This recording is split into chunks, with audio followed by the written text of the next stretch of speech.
கர்த்தருடைய பரிசுத்த நாமத்திற்கு மகிமை உண்டாவதாக. தேவன் அருளியப்ப மினிஸ்ட்ரி மூலமாக உங்களோடு தொடர்பு கொள்வதிலும் நம்ம மகிழ்ச்சி அடைகிறோம். இன்றைக்கும் இந்த நாளிலும் தேவன் நமக்கு கொடுக்கிற வார்த்தை நீதிமொழிகள் 14ஆம் அதிகாரம் 21ஆம் வசனம். பிறனை அவமதிக்கிறவன் பாவம் செய்கிறான், தரித்திரனுக்கு இறங்குகிறவனோ பாக்கியம் அடைவான். ஹல்லேலூயா. கிறிஸ்துவுக்குள் பிரியமானவர்களே, கர்த்தருடைய வார்த்தை சொல்கிறது பிறனை அவமதிக்கிறவன் பாவம் செய்கிறான் என்று. பிரியமானவர்களே, நம்முடைய வாழ்க்கையிலே பாவம் செய்யும்போது ஆசீர்வாதங்களை நாம் இழந்து போகிறோம். பிறனை அவமதிக்கிறவன் பாவம் செய்கிறான்.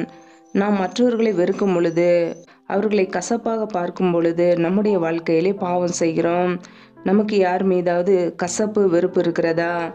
நம்முடைய இருதயத்திலே பகை இருக்குமென்றால், கசப்பு இருக்குமென்றால், வைராக்கியம் இருக்குமென்றால் ஆசீர்வாதங்களை நாம் இழந்து போவோம். பிறனை அவமதிக்கிறவன் பாவம் செய்கிறான். பிரியமானவர்களே, நம்முடைய வாழ்க்கையிலே யாரையுமே வெறுக்காதபடிக்கு, உள்ளத்திலே அவமதிக்காதபடிக்கு எல்லாரையும் நான் அன்பு கூறுவோம். உன்னை போல் பிறனையே நேசி என்று பிரதான கற்பனையாக இயேசு கிறிஸ்து நமக்கு கொடுத்திருக்கிறார். ஹல்லேலூயா. மற்றவர்களை நேசிக்க அழைக்கப்பட்டு இருக்கிறோம். பிறனை ஒருபோதும் அவமதிக்காதபடிக்கு, உள்ளத்திலே வெறுக்காதபடிக்கு, பாவம் செய்யாதபடிக்கு கர்த்தருடைய பிள்ளைகள் அன்பு கூறுவோம். ஹல்லேலூயா. தரித்திரனுக்கு இறங்குகிறவனோ பாக்கியம் அடைவான். பிரியமானவர்களே, ஏழை எளிய ஜனங்களுக்கு இறங்கும் போது, நன்மை செய்யும் போது, தான தர்மங்கள் செய்யும் போது, உதவிகள் செய்யும் போது கர்த்தர் நம்முடைய குடும்பத்தை ஆசீர்வதிப்பார். தரித்திரனை ஒடுக்குகிறவன் அவனை உண்டாக்கினவரை நிந்திக்கிறான், தரித்திரனுக்கு தயை செய்கிறவனோ அவரை கனம் பண்ணுகிறான் என்று வேதம் சொல்கிறது. பிரியமானவர்களே, தரித்திரனை ஒடுக்குகிறவன் அவனை உண்டாக்கினவரை நிந்திக்கிறான். இன்றைக்கு அனைவருடைய வாழ்க்கையிலே ஏழைகளை வெறுத்து ஒதுக்குவார்கள், ஏழையை அவமதிப்பார்கள், உள்ளத்திலே வெறுப்பார்கள். அப்படிப்பட்ட தவறை நாம் ஒருபோதும் செய்யக்கூடாது. நாம் அவர்களை வெறுப்போம் என்றால் நம்முடைய வாழ்க்கையிலே ஆசீர்வாதங்களை இழந்து போவோம். தரித்திரரை ஒருபோதும் ஒடுக்கக்கூடாது. நாம் அவர்களுக்கு தயை செய்ய வேண்டும், இரக்கம் காண்பிக்க வேண்டும், அன்பு கூற வேண்டும், நன்மை செய்ய வேண்டும். ஹல்லேலூயா. தரித்திரனுக்கு தயை செய்கிறவனோ அவரை கனம் பண்ணுகிறான். நம் ஏழை எளிய ஜனங்களுக்கு உதவி செய்யும் போது நாம் கர்த்தரையே கனம் பண்ணுகிறோம். ஹல்லேலூயா. கர்த்தரை நாம் கனம் பண்ணும்போது அவர் ஒரு நாள் நம்மை நிச்சயமாய் கனம் பண்ணுவார், நம்மை வதிப்பார். ஹல்லேலூயா.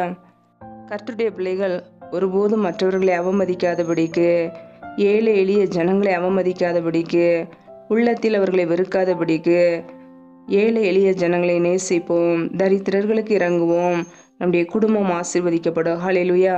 உன்னை போல் பிறனையை நேசி என்ற பிரதான கற்பனைக்கு கீழ்ப்படிவோம். இயேசு கிறிஸ்துவை போல நன்மை செய்வோம், அவருடைய பிள்ளைகளாக வாழ்வோம். ஹல்லேலூயா. கர்த்தர் நம்முடைய குடும்பங்களை ஆசீர்வதித்து உயர்த்துவார். கர்த்தர் தாமே இந்த வார்த்தையின்படி உங்களை ஆசீர்வதிப்பாராக. ஆமென். நாமே அவருடைய சமூகத்திலே தாழ்த்தி அர்ப்பணித்து ஜெபிப்போம். ஜெபம். எங்களை அதிகமாய் நேசிக்கிற எங்கள் அன்பின் பரலோக தகப்பனே, மை துதிக்கிறோம், ஸ்தோத்திரிக்கிறோம். அப்பா, இந்த நாளிலும் கூட நம்முடைய வார்த்தைகளோடு எங்களோடு பேசினீரே, அதற்காக உமக்கு ஸ்தோத்திரம். ஒவ்வொரு நாளும் கண்ணின் மணி போல எங்களை பாதுகாத்து கிருபையோடு ஜீவனோடு வைத்திருக்கிறீரே, அதற்காக நன்றி அப்பா. ஒவ்வொரு நாளும் எங்களுடைய தேவைகளை சந்திக்கிறீரே, நன்றி. உண்ணவும் உடுக்கவும் தங்குவதற்கு இடம் கொடுத்து எங்களை பாதுகாக்கிறீரே, நன்றி. பிரயாணங்களிலே போகும்போது வரும்போது எல்லா ஆபத்துக்கு விலைக்கு எங்களை பாதுகாத்தீரே, நன்றி அப்பா. உடைய கரங்களிலே முற்றிலுமாக அர்ப்பணித்து தாழ்த்தி ஜபிக்கிறோம். இணைந்திருக்கிற ஒவ்வொரு குடும்பங்களையும் என் தேவன் ஆசீர்வதிப்பீராக. பிள்ளைகள் செய்கின்ற வேலைகளை, தொழில்களை, வியாபாரங்களை ஆசீர்வதிங்கப்பா. கையின் பிரயாசங்களை வர்த்திக்க பண்ணுங்க, பெருக பண்ணுங்க. கையின் பிரயாசங்கள் தேவையில்லா செலவுக்கோ, வீண் செலவுக்கோ, மருத்துவ செலவுக்கோ, வடிக்குன்னு சொல்லி போகாதபடிக்கு என் தேவன் பிள்ளைகளை ஆசீர்வதிங்க. எந்தெந்த குடும்பங்களிலெல்லாம் வேலைக்காக காத்திருக்கிறார்களோ, பிள்ளைகள் படிப்புக்கேற்ற நல்ல வேலைகளை ஏற்படுத்தி கொடுங்க. எந்தெந்த குடும்பங்களிலெல்லாம் பலவீனத்தோடு, சோர்வோடு, வியாதியோடு இருக்கிறார்களோ, என் தேவன் அவர்களை பலப்படுத்துங்க, சுகமாக்குங்க. அப்படியே சுகமாக்கும் கரம் பிள்ளைகளை தொட்டு இப்பொழுதே சுகமாக்கட்டும், விடுதலையாக்கட்டும். பலவீனத்திலே நம்முடைய பலன் பரிபூரணமாய் விளங்கட்டும், ஆசீர்வதிங்க. நம்முடைய கரங்களிலே அர்ப்பணிக்கிறோம். எந்தெந்த குடும்பங்களிலெல்லாம் கணவரால் கைவிடப்பட்ட ஒரு நிலைமையிலே தனிமையோடு வாழ்கிறார்களோ, என் தேவன் அந்த குடும்பத்தை சந்திங்கப்பா. பிள்ளைகளுடைய படிப்பு காரியங்களை, பண தேவைகளை சந்திங்க.